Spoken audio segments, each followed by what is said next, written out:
at the end of here we are at the end of a fabulous day of presentations. The champion, Ginat, really outdid herself today. This was just huge, just a huge day and unbelievable, unbelievable.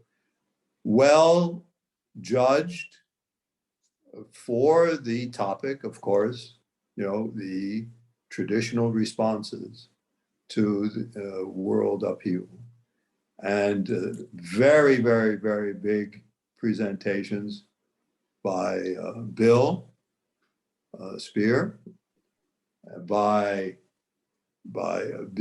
Bitzalil, and by Elisha, and Christina. huge parameters that they were all dealing with. You see, beautiful saying, no more leftovers. Well, and beautiful sayings, no more leftovers. Absolutely. What I proposed to do for this hour is to review what we all found to be the highlights of the day, and just have a conversation about that. I'll be very happy to start with the stories that I told in the beginning, the macrobiotic stories, so that we can draw the concepts of what to do in these situations with world upheaval.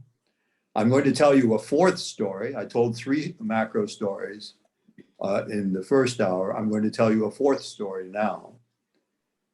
And then we'll discuss amongst ourselves. So the fourth story is again with Herman. And Herman loved to go fishing. And toward the end of his life, he was perhaps a little bit more absent-minded than usual. But he still dressed properly. He went out and he enjoyed himself.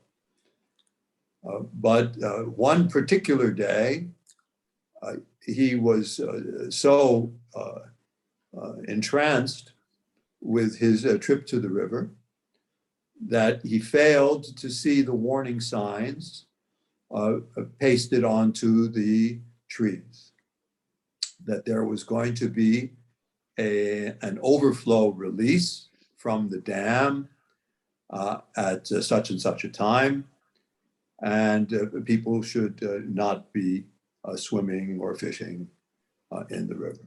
So he failed to see that, and he was out in the river fishing and contemplating, philosophically about topics that he was concerning himself with. And all of a sudden, a wall of water started to rush down at him. And he didn't hear it, he didn't see it, but he noticed, curiously, that his boots, his waders, were starting to fill up with water. And it didn't register on him right away what was happening. The water had risen so much that it was actually filling up his boots. He couldn't move. And he was rooted to the spot. And very soon he would be carried away. And at that moment, he heard Ohsawa's voice. And Ohsawa's voice telling him, let go. Let go. And the literature is not clear. He may have seen Ohsawa's face. Let go. And by that time, the water had fully taken him, and he was no longer standing, he was being carried away, and he was at the mercy of the water, of the wave.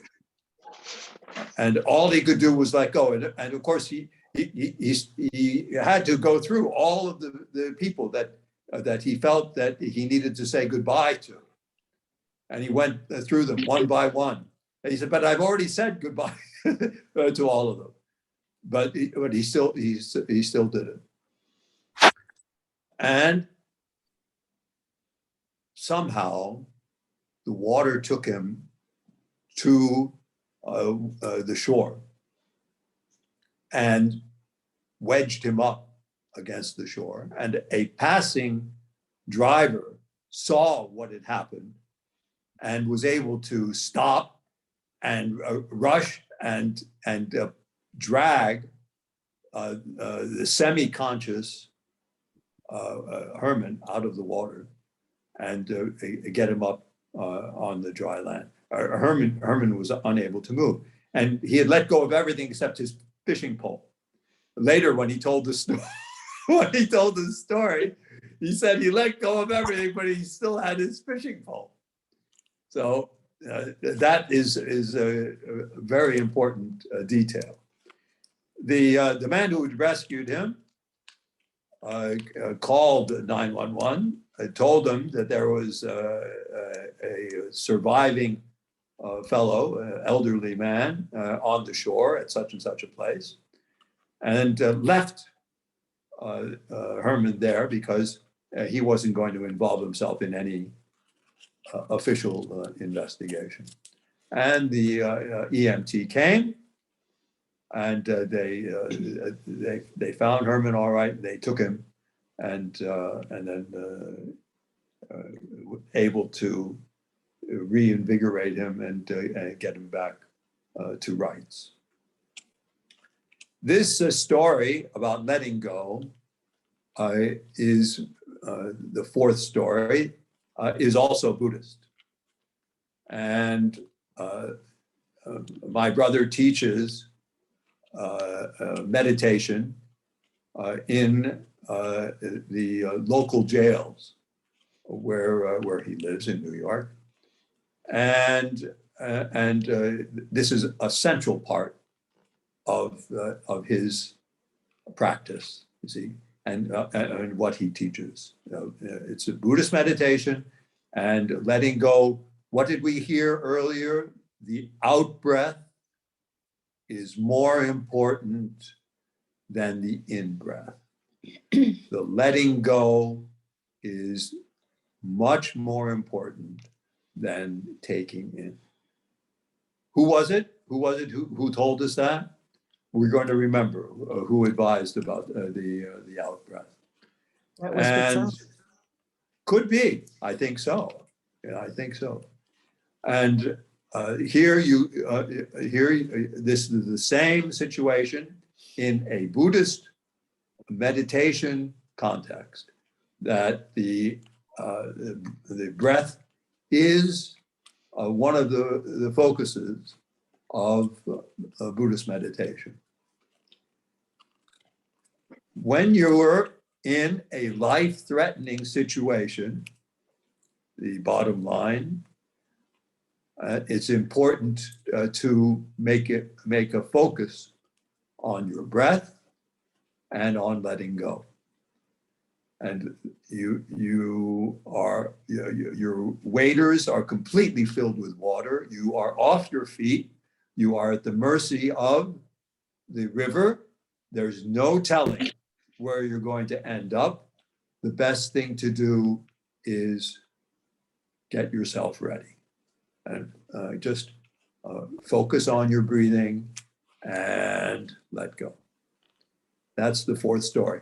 The first three stories that we dealt with today had to do with rescue. Ohsawa and his tuberculosis, Ihara and his lost mind. And the social story was Ohsawa accepting the social difficulty that his students said Japan had evidence that the Japanese were acting just like the Europeans. They were acquisitive, they were grasping, and they didn't want to let go of the unique principle and the order of the universe. They wanted to keep it for themselves. And so Ohsawa considered that what they were saying was correct. And so he made every effort to correct them. But here in the fourth story, when the wave comes and we're dealing with the overwhelming force, focus on your breathing and focus on letting go. So now, with that, let's discuss a little bit about what it is that we've experienced here today. And let's hear from all of you. How powerful was today for yourselves? I think not just today, but many times there are new speakers and they're very nervous. And like today, Christina said, I've never done this Zoom thing. She did quite well. So I think the message there is to just step out into, I don't know if it's unknown, or step out into something you've never experienced. And I think that's powerful. I think that's really strong. Yeah. Where are we in our personal preparations for the great possibility that we are at the very beginning of world upheavals? How is it that we are preparing ourselves for that eventuality?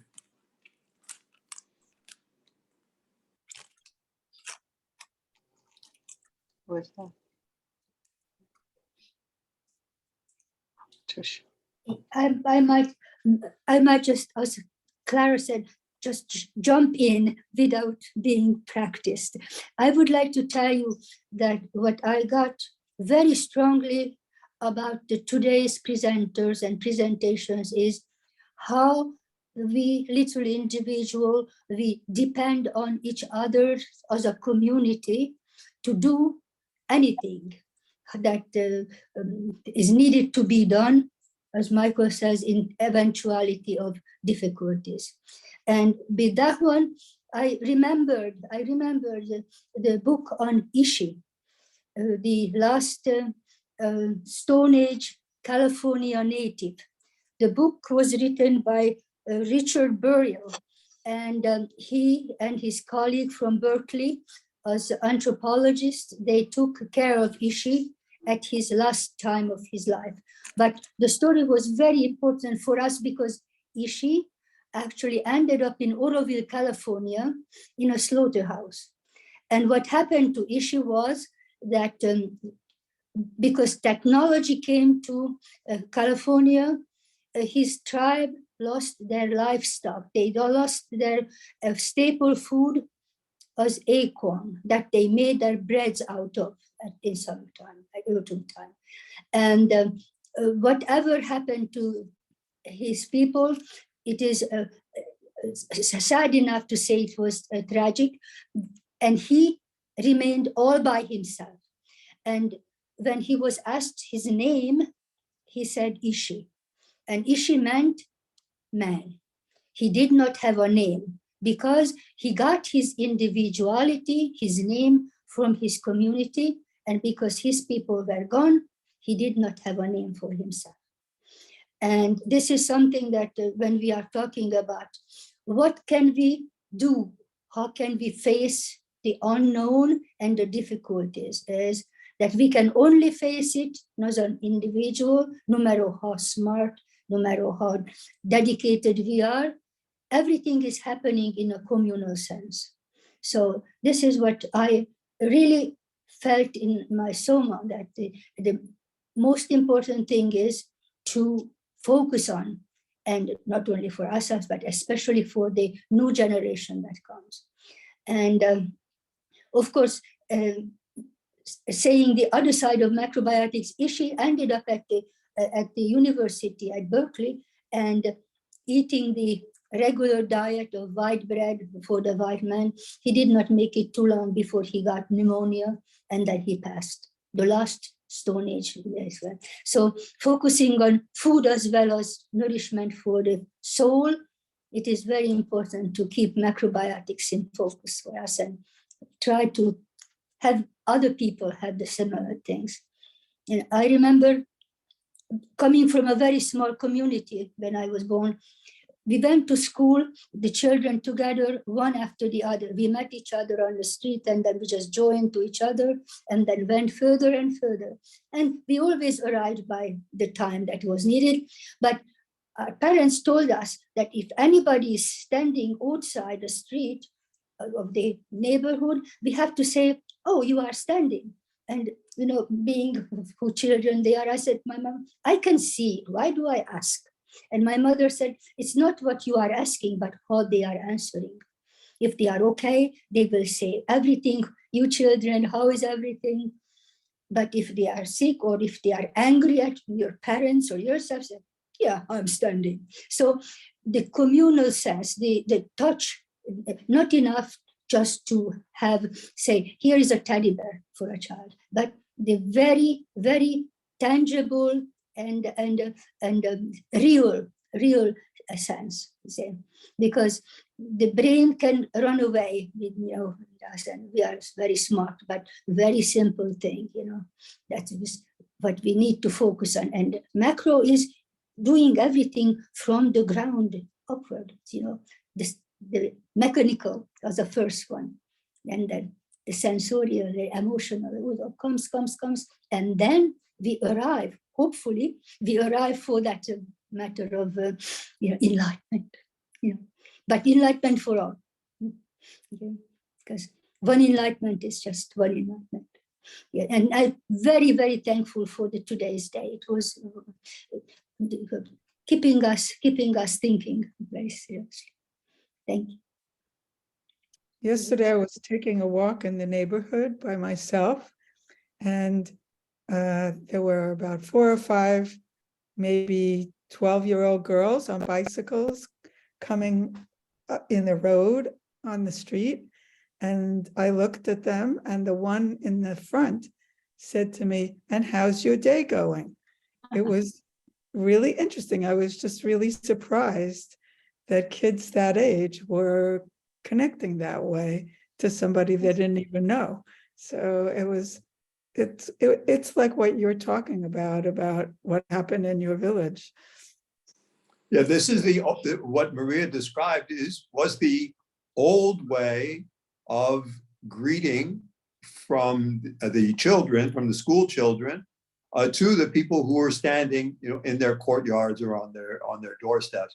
And it was the proper organization of hello and how are you, exactly what the child said to you, how is your day going? Beautiful, absolutely wonderful. Where did this happen? In your neighborhood? Yeah, it was in my neighborhood, but I didn't know any of those children.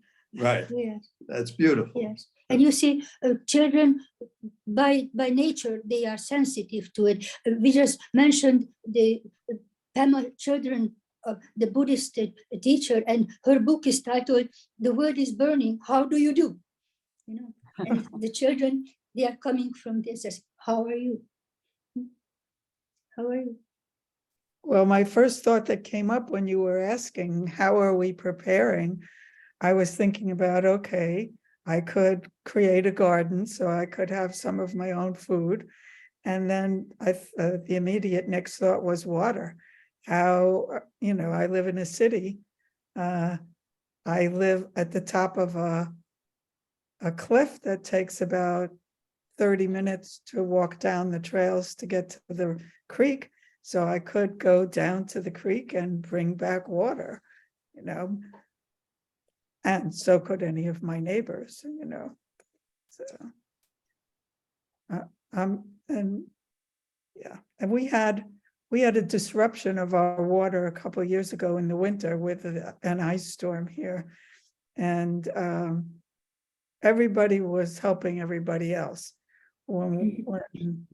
And neighbors checked on me because I'm older than a lot of my neighbors, but I was fine. I had water stored, which I always have. And I also, when we got back water, not the whole city got it back. So there was somebody who asked in my neighborhood if anybody had 5-gallon containers, and I have 2 5-gallon containers. And so I said, yeah, because he said in his part of his wife's office had water. So even though we'd have to boil it, we would have water. So I gave him the 2 5-gallon containers and said, okay, you take one and then bring me back a full one and I'll share it with my neighbors, so. Yeah. Yeah, And that's the start. Absolutely. You have to start somewhere. And especially if you've already had a water shortage or interruption. Yeah. Anyone else? Anyone else had to deal with some sort of interruption over the past few years that you're using as a model to go forward on?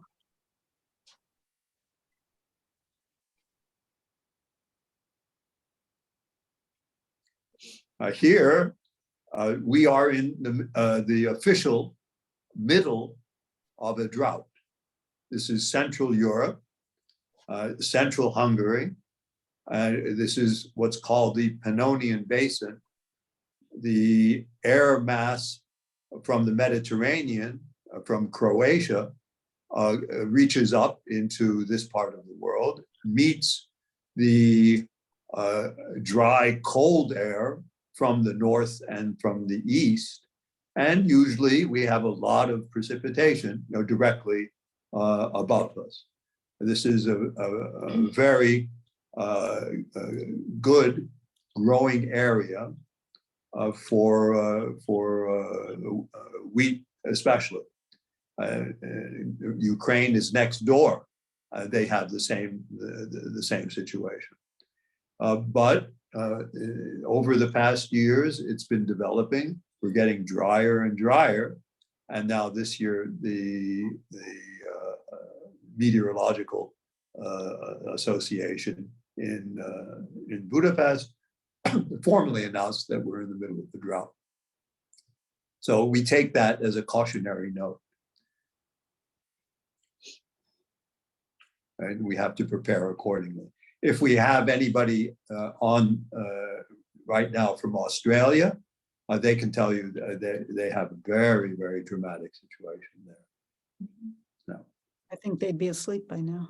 yeah. I really appreciated all three of the last 3 speakers gave a similar message about quiet. Bill Speer mentioned it, Rabbi Elisha mentioned it, and Bezalel. The idea that when there's a difficulty, and I think we all have some degree of difficulty, to process it, to feel it is first, and then to be quiet. And I really appreciated that idea. I myself, I would take to it, yes, indeed, to be quiet, but if we can sing, at the same time, if we are able to do that, that would be helping in a sense of the physiology. Herman used to say when they asked why good people get sick and bad people they don't. And he said, because they shout out the carbon dioxide, and good people, they just keep it within. And so I like to say to the children when they had to have the mask for them, when you go home, take it off and then go out to the garden and then sing whatever you like. It doesn't matter what tone or are you really good at it, but just do it. And myself, I am still at work because I am a hummer, you know. My Flavie said that I swallow the piano because I am not yet singing, but I'm just humming myself. And sometimes I caught myself that somebody is doing the music, but I still hum myself, you know, and it is very disturbing for people around me. But the real thing is to sing. Whatever is coming to your mind, whatever noisy you can do it. If your neighbor is complaining, say that I am not Luciano Pavarotti.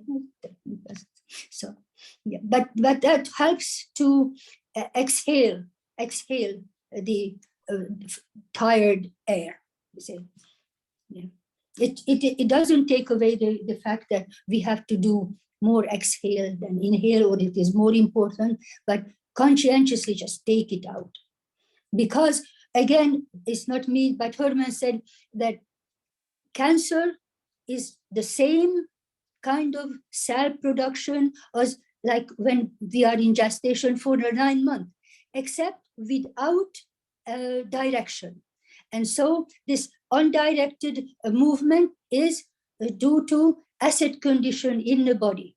So we have to be very, very conscientious to make ourselves alkaline within, to the degree that it doesn't happen. And this one can happen, of course, eating good macrobiotics and spiritual uplifting. You know, if you feel spiritually uplifting, it is just as alkalizing and having an umboshi plum or more. Okay?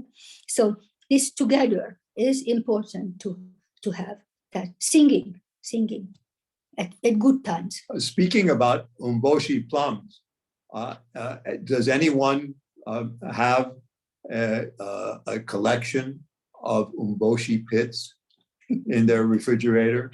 Ginat does. Anyone else? Oh, okay. We have a few. Excellent. Yeah, I do too.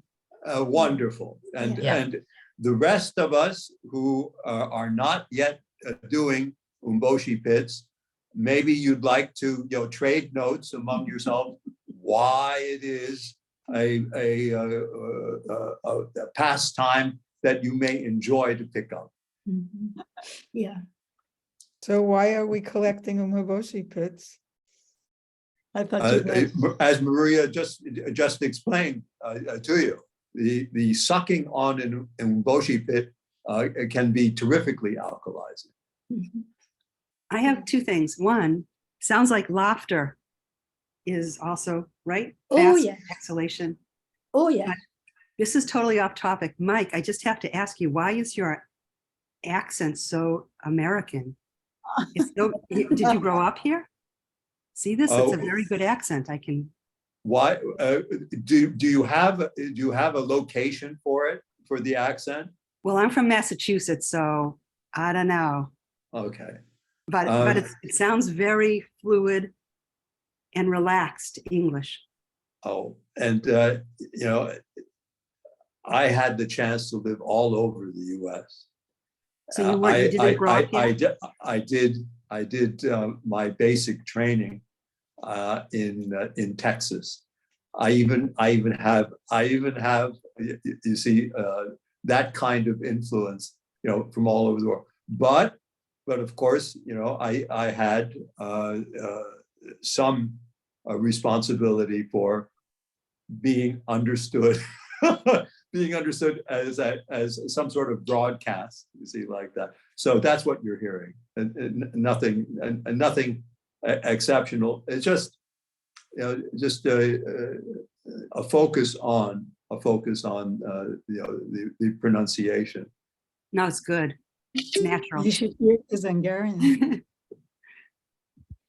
And thank you. Thanks everybody. That's very nice of you to comment. Very nice of you to I'm comment. gonna hang up now. Yeah.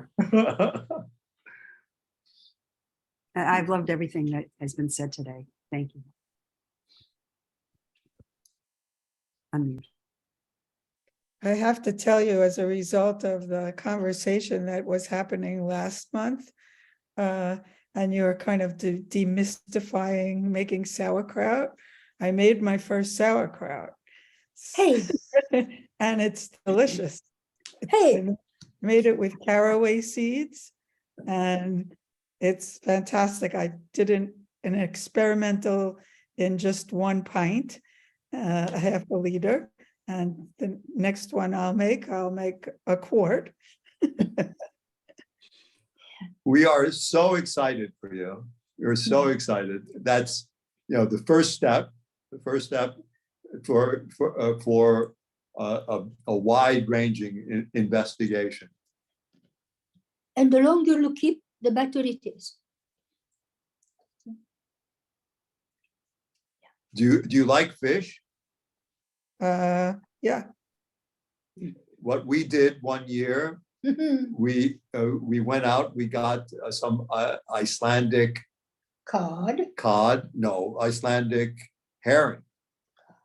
Cod, okay. And we introduced, this was salted, and we put it into the sauerkraut also. So Oh, well, so you, you can do that, absolutely, you can do that. And it's great, of course, in the wintertime. But if you find yourself in Seattle, Washington, at the Pike Place Market, they have the best, in a big barrel. Yeah. So sauerkraut comes in handy, you see, for your, believe it or not, for your vitamin C. Yeah. In the wintertime. And this is something that you might like to do. Does anybody sprout in the wintertime? The sprouts are something that you may want to do also, you see. yeah, I bought some broccoli seeds, so, Yeah. so I will sprout. There you are. Right now, I'm on my sauerkraut experiment. Yeah. And the alfalfa, am I remembering correctly? The alfalfa is good for your vitamin K? Yes. Yeah, there you are. If you're looking for vitamin K, alfalfa might be a way to do it. Yeah. But we mentioned to you that if you are mixing a little bit of grated carrots and purple onion cut up into the sauerkraut, then you have a full meal. And so. Yeah, I'm going to try a quart of it next, and I'm also going to try a pint of purple cabbage. Wonderful. Yes. Wonderful. I couldn't stay up in the last month's meeting, so I would love if you could write it out and Ginat could share it with everyone. Your sauerkraut genius secrets.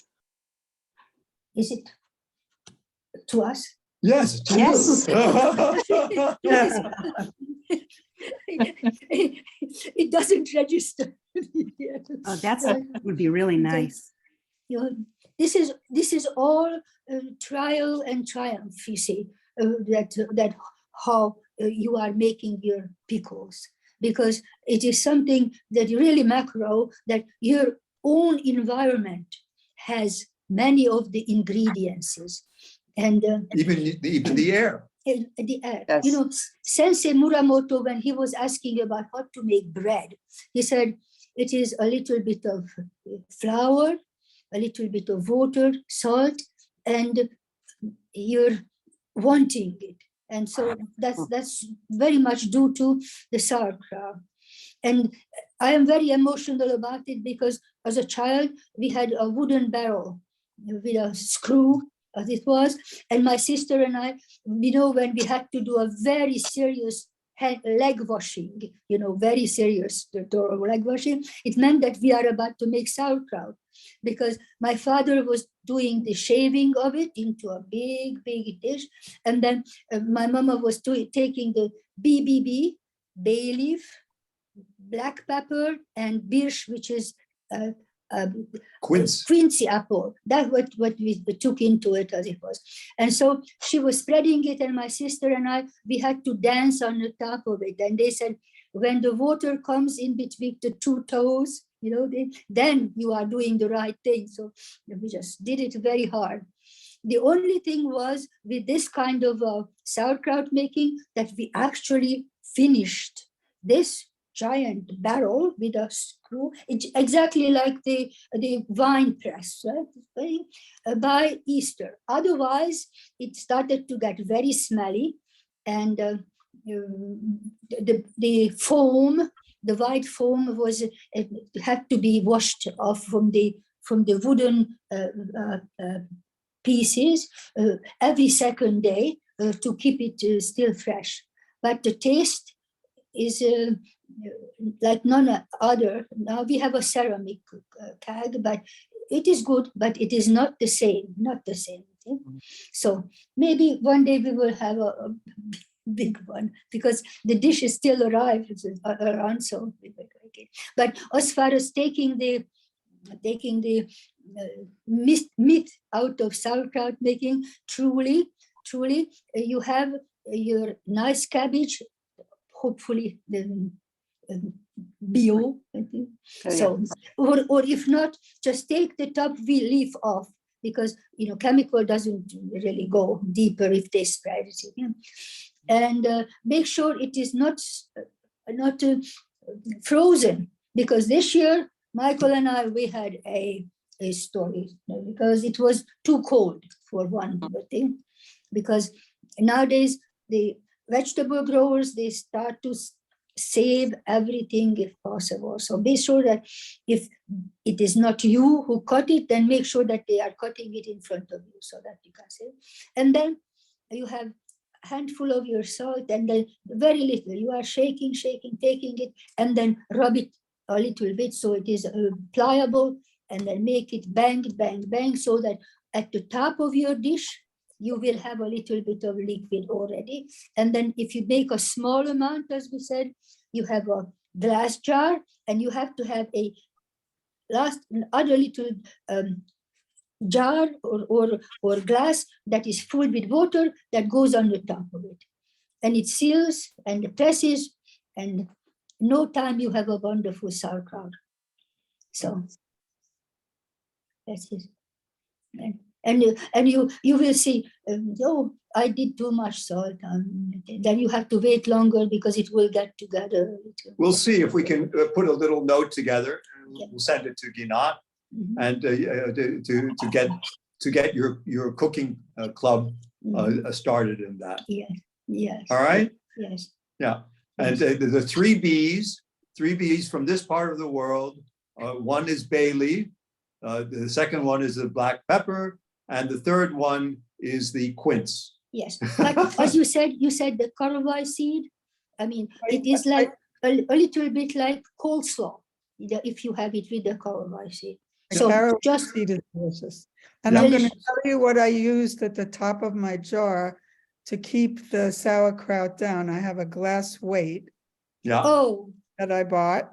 And that keeps, that's the size of a wide mouth jar. That's fantastic. So I put that, and then I put this on top instead of the lid. It has a little opening at the top so that the air can go out, so you don't have to keep letting the air out. So you are more than professional. So I put a link to the person in these States who is like the expert sauerkraut person. It's wild. Now it's mute. Now it's mute. Does it say mute? Mute. Good. Okay, she can't hear us. What? Who You talking was to this? me? No. But I said thank you, Marion, for that. Yeah, link. I think that I'd like to go out.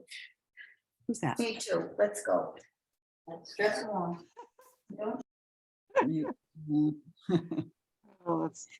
While I have the spotlight, I was thinking about the story that Bill Speer told. I think his first one about these women. He was warned not to look at them too closely. And when he looked, he found them beautiful. And then when he looked again, he found them hideous or ugly with boils and skin problems or something. Why was he warned not to look at them? What was the consequence? What happens when we look at something that can be, we can see it as beautiful, we can see it, or parts of it is. I think they were ascribed to magical powers to You know, when you see something evil and you think they're going to throw evil at you, something like that. But it was a judgment. I think at the end of the story, it's a judgment that, you know, how they looked was bad. And he saw beyond the skin, he saw the eyes, which was beautiful.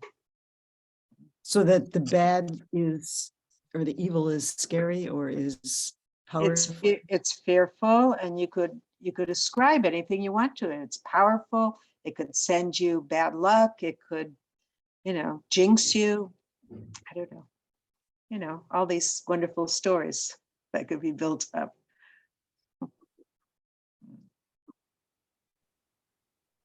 I wonder if that works.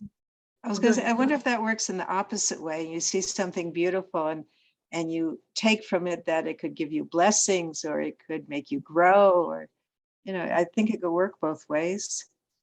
Yeah, that was the story in the Odyssey, if you remember. And that's why Odysseus, even though the recommendation was not to go anywhere close to that area, he instructed his men to tie him to the mast so he could hear their song. Right. And as much as he pleaded with them to let him go, he had told them beforehand, don't do anything of the sort. Yeah. Yeah. Now, that's a famous story in pre-classical Greek. Yeah. So when we have a challenge, we can, on one hand, I guess, feel the difficulty, and at the same time or afterwards, see the beauty. And it's not always easy to do that, you know, when we're in the midst of a struggle. Yeah. In this part, I would like to tell you one of my greatest discoveries of this year about part of macrobiotics, because I had very hard time to listen to say that you are infinitely free and eternally happy. Because I always said, only my personal experience can be that I actually accept. And it was not only non-credo, but it was irritating me, because I said, I was born differently. I was born, I had no food for almost a few days because I had no sucking reflex to be ready for life. And I was crying all the time. And then at that time, the babies were bundled up, you know, like it's called a poem, that you couldn't move, just like the natives in many places, that the tiny ones were very much like so, no movement. And then kind of lots of challenges as growing up. And I wouldn't classify as eternally happy and infinitely free. I said, well, nothing.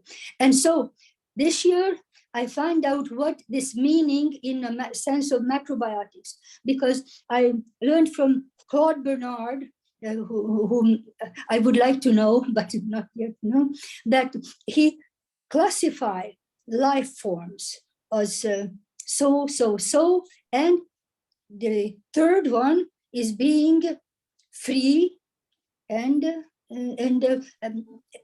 capable of moving, which is due to us mammals. And George Ohsawa, as Michael described, he came from Japan. He spent 2 years in India learning everything about colonialism and what he had to learn. And then he went to Africa, he learned about Africa, and he went to Paris. And like a real sponge, he learned everything and compared to his knowledge and made understanding about the Western science.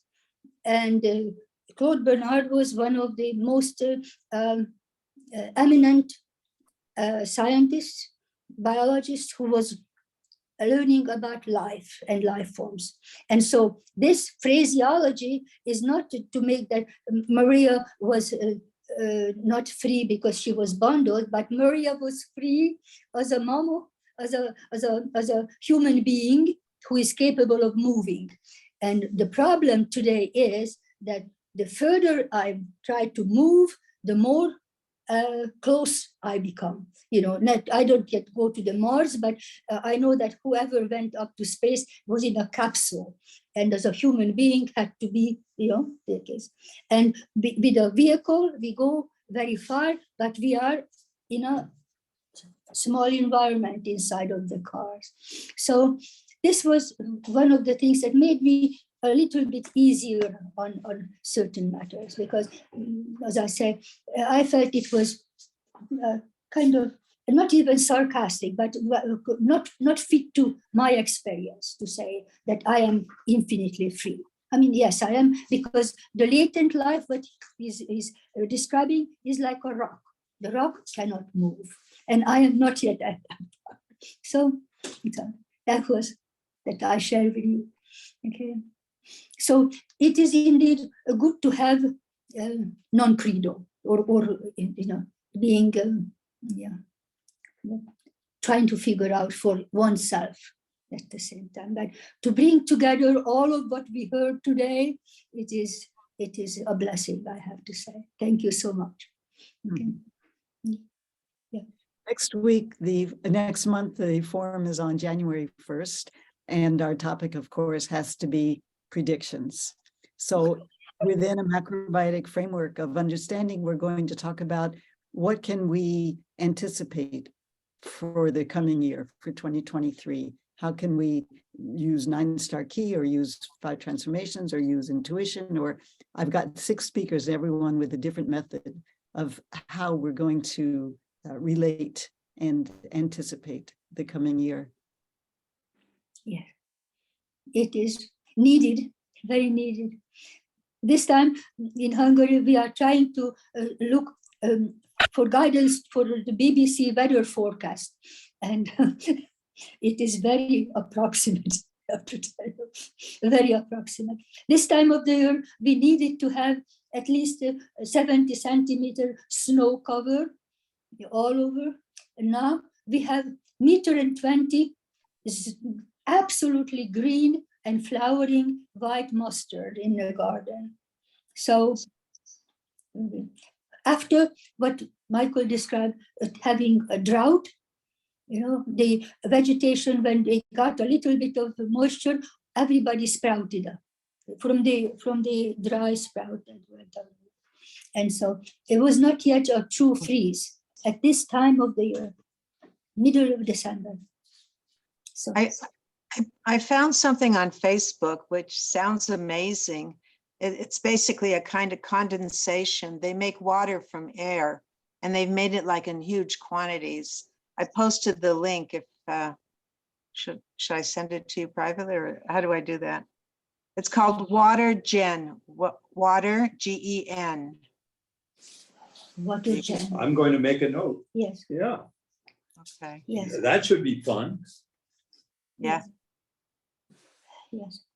You know, I am very grateful for anything that will help. I am using a barrel.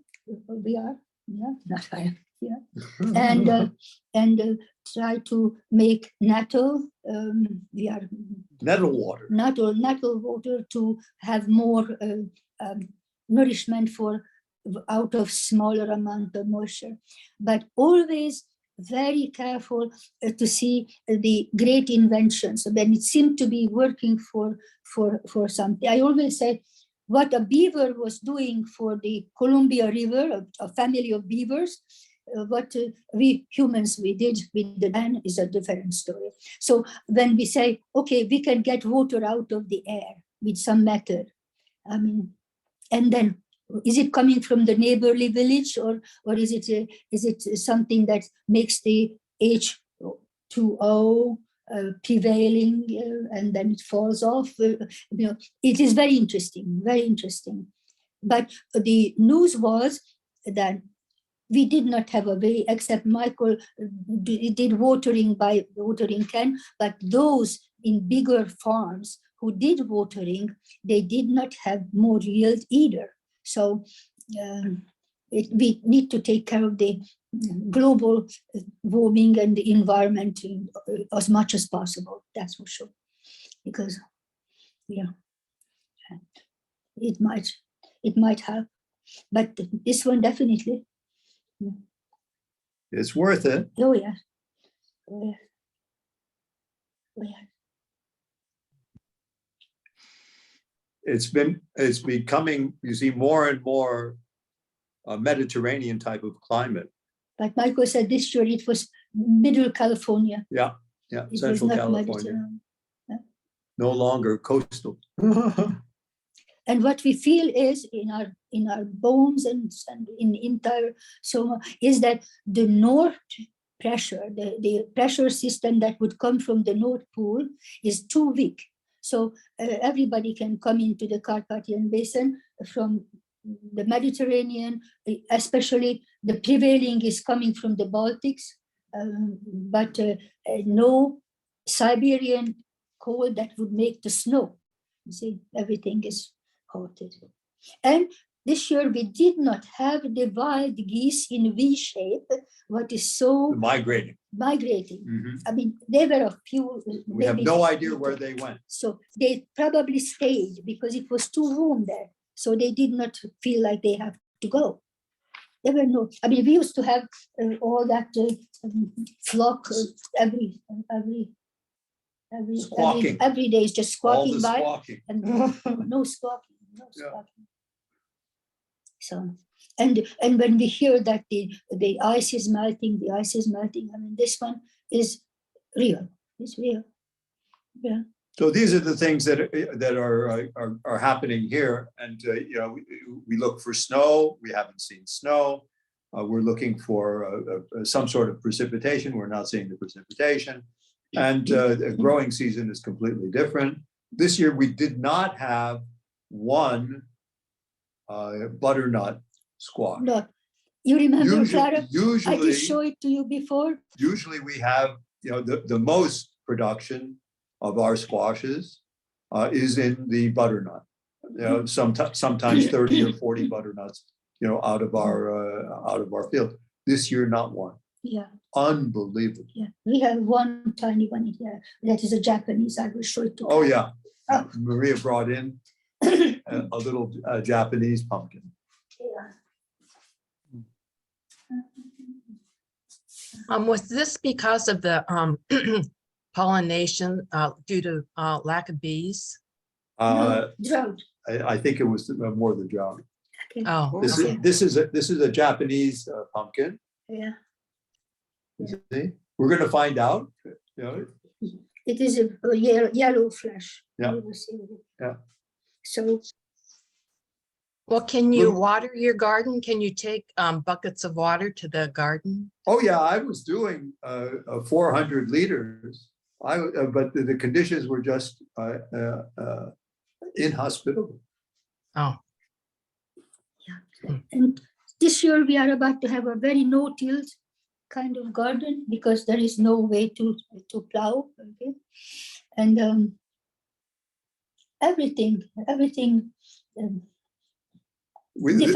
different. We had terrific 2 crops of mustard, 2 crops of mustard seeds here, and I can show. what do we have? Oh, great! We still have a green mustard. Not the green. We have the green too. Yeah.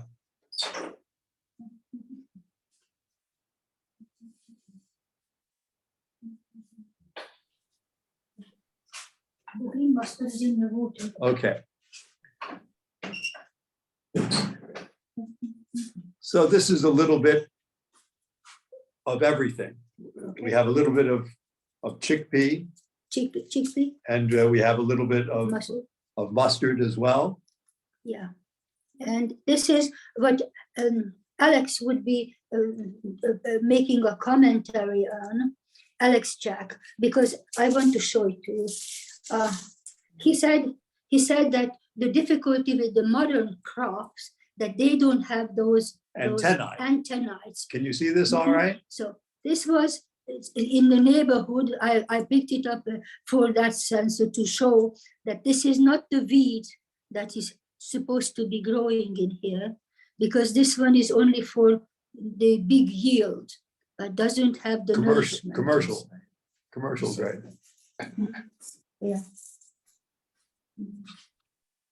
Yeah. Yeah. Yeah, but the greenery is there actually. Yeah. So, yeah. So completely disrupted this year, the corn production was zero. See,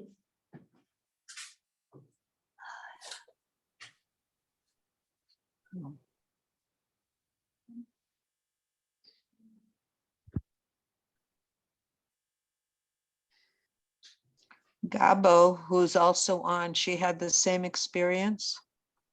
Is she there? Uh-huh, she should be. I mean, I see her name. Oh, there she comes. You had the same experience? Oh, you're muted. You're muted.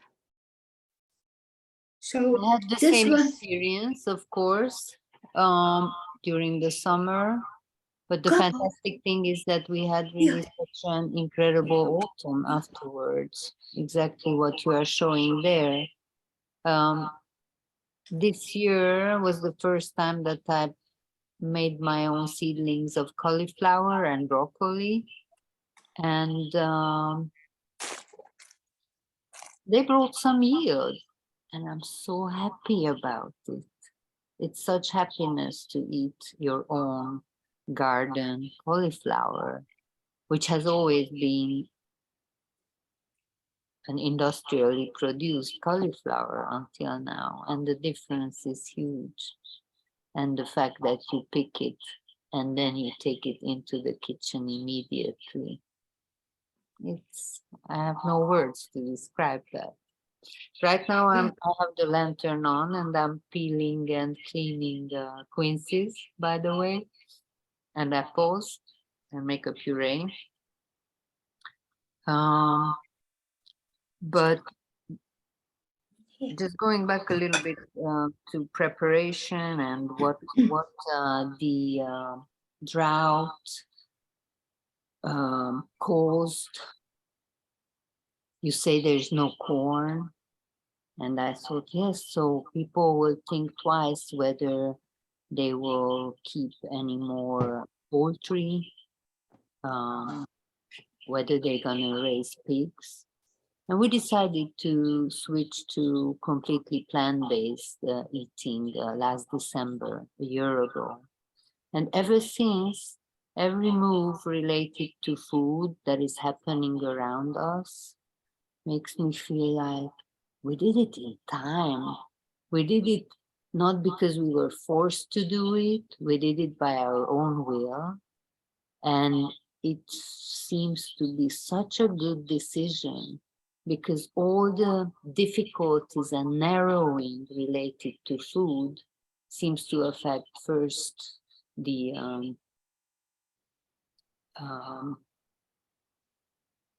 through the plants, of course, but still the meat industry and the dairy industry and the eggs.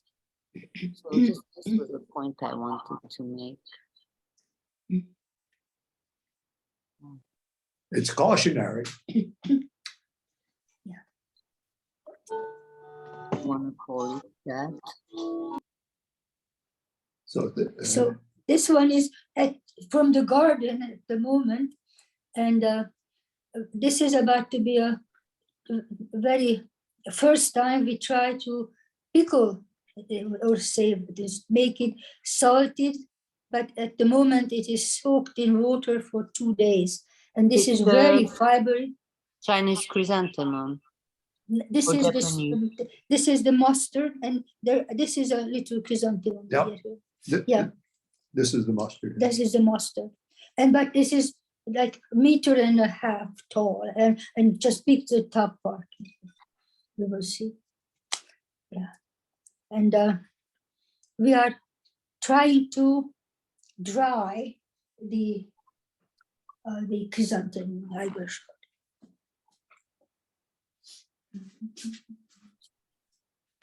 This is great as a puree. The chrysanthemum. The mustard. The mustard. Mm. And we do the chrysanthemum as a puree as well. Can't wait to pick some up from you.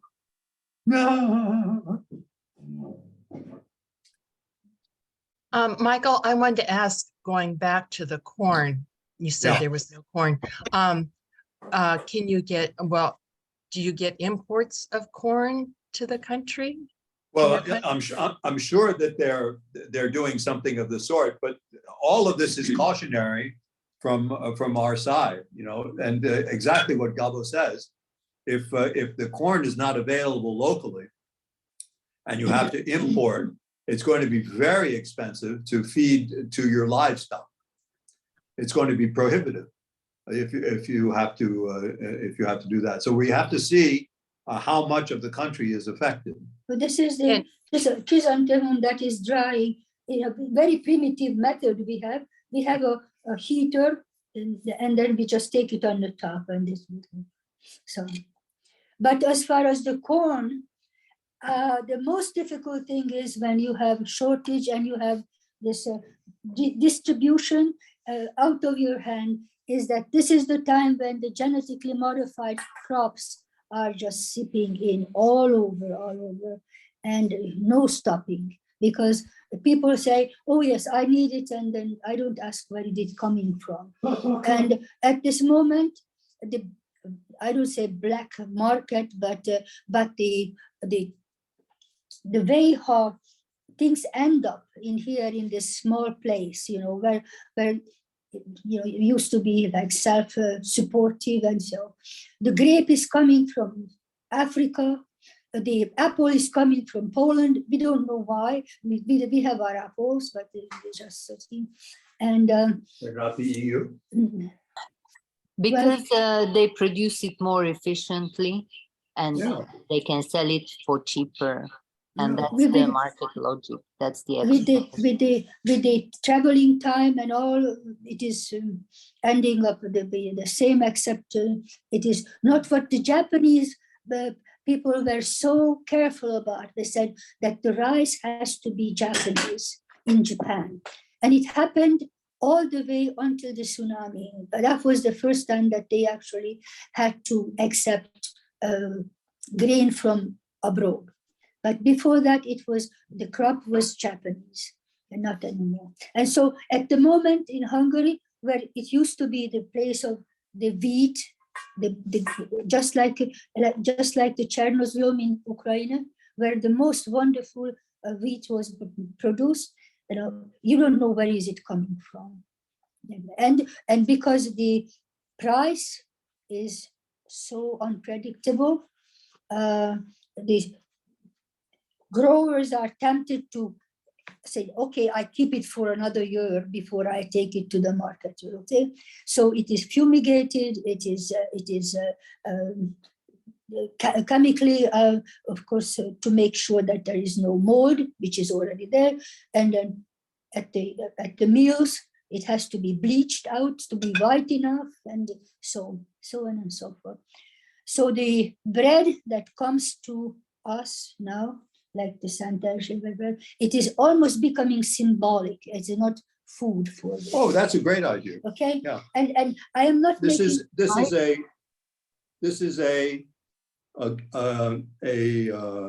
bread. 1 month This is a old. commercial bread 1 month old. that was afforded to each household in the village. Yeah, at the church. By the church authorities, you see, in celebration of the new harvest. No, this is for Saint Hergé. For Saint Hergé. And it is for a charity organization who was giving it for having the donation. And this is now a symbol. It's not a bread that is edible necessarily, but it's a symbolic. But this is what you can get at the store. Yeah. This is only 1 month old. Mike and Maria. So before I close the recording of this, and then of course we can continue, do you or anyone have any final words? Any last, we'd like to go out on a nice positive note? Anything you want to say? There are three three things that I'd like to bring up to your attention when you review the tape of today's presentations. Number one, insofar as the chance for a personal recovery, as we saw, as we were discussing, be open and alert to the possibility of a recovery in the most unlikely spot. And the perfect example, of course, is Ohsawa's rummaging through that box of rejected books in the booksellers and finding Ishizuka in there. That was truly a miracle. I wanted to interrupt just for a moment because Ishizuka, that name, and then I think Maria, you were talking about Ishi, and just to say that, the word Ish in Hebrew means man or human, and especially Bezalel, he kept talking about to be human. So the Yiddish term, of course, is to be a mensch, and it's male or female, and it's to be a human being. So the word Ish, Ishi, and Ishizawa. Go ahead. That's excellent. The second one refers to many of the presentations that you heard today, but from the macro side was Herman's sitting in the Maison Ignoramus and listening to the Dharma as enunciated by Ohsawa, and that was enough for him to be able to recover his functionality. So here today you had working rabbis, both Alicia and Bitza are rabbis. Is that not the case, right? And so you're open to receiving a healing simply by listening to some sort of recitation or a transmission from the holy texts. The third item that I'd like you to take away from the presentations is how to take responsibility in the social sense, and that was shown, you see, by Ohsawa. He received a criticism from his students. He meditated on that, and he found how accurate his students had been. He took personal responsibility for that and was able to implement a plan of action, a moving forward based on that. That's what I'd like to underline for yourselves to consider in your review of the video. I think the last thing is quite remarkable, because usually if somebody's criticized, they'll get defensive right away and find, oh no, that's not true. I think it's really remarkable when somebody could take criticism. Yeah. That was for us. This was a huge event. For macro as a whole, for the doctrine, for macro doctrine, this is the difference between the 6 levels and the 7th level. The 7th level did not get introduced. Ohsawa did not introduce into macro until after he had been in India. Until then, the structure of understanding was based on the 6 levels. Yeah. And it is so nice to remember that in India, the greeting of Namaste means I recognize your spiritual state of being, just like Prazo. And when Ohsawa said, have the antenna out. So when we have the antenna out, then we are sensitive to vibrations that are getting a little bit higher and higher elevation. Once in Seattle, we went to a fruit store, a grain store, and asked for buckwheat kasha. And the young woman, very young, she said, "Oh, I don't know, because I am just new on the block. I just came yesterday." And then I said, "Then welcome."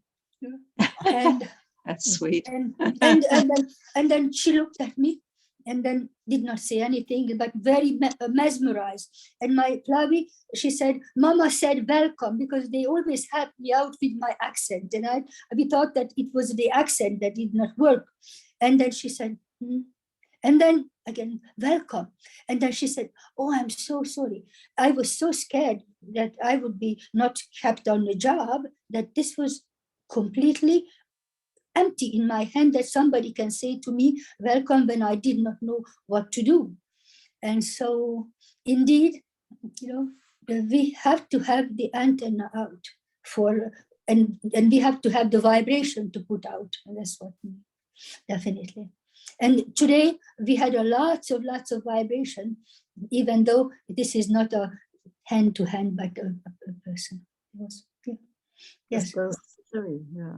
Mike, Mike, You need to, Can I- Claire, I'll just, go ahead. Go ahead. just one more comment about the water, the lack of water. We have a big desert area in Israel, and there's one kibbutz. I posted it. It's Ketura, Ketura, and they did a lot of experimenting and a lot of working with figuring out what they could plant with the lack of water. So maybe there's something or someone there that could give advice. Yeah. Yeah. And if this continues, then we're going to be thinking along those lines. We Absolutely. can all move to Kibbutz Ketura. Thank you both. Thank you, everybody. Thank you, universe. Thank Oh, you. thank you. We'll close the recording and continue the conversation.